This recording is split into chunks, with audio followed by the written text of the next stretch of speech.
because you mentioned the ABA and NBA merger, and I know you had tremendous success at Gardner-Webb. You had tremendous success at Jacksonville, and you get to the NBA. I'm sorry, you get to the ABA, put up tremendous numbers, all kind of accolades. You know, you won a championship. What was the difference between the ABA and the NBA game? You know, you going from the ABA to the NBA. What was the major change you would say on the court, and also off the court? Sean, if there was any changes, and you know, you can name basically the color of the ball changed, the red, white, and blue. The ball changed, and then they added the 3-point margin around there, and the venue probably was a little larger. But as far as talent level, in fact, we had a much better. If you look back at that particular year at the All-Star game, the guys that made the All-Star game, who was the MVP. So it wasn't about which team was better at that time.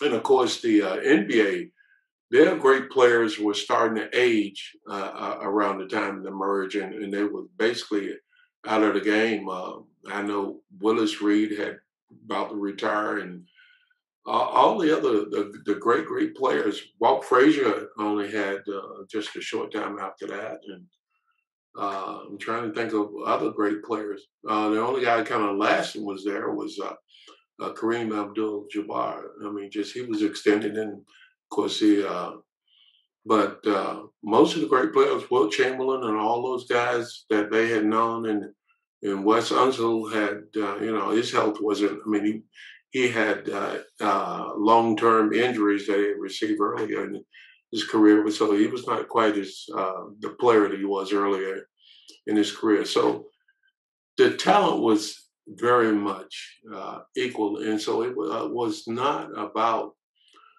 that type of a relationship, which team was better, which team it was not. Right.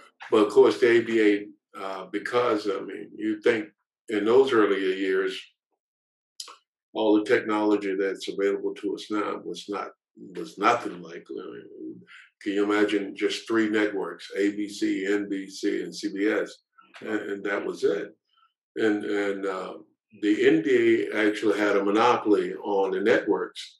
I mean, so once you signed with the NBA, it was like, gosh, taboo if you attempted, match up against this other network, and put their competitors on the at the viewing screen. So right, yeah, it was a marketing thing, and I remember they started talking about different products and what the apparel and these items and the shoes, or what was going to happen with them, and everybody just was like unbelievable disbelief that this type of a development in the marketing and the level of dollars, what it was going to be like. So it was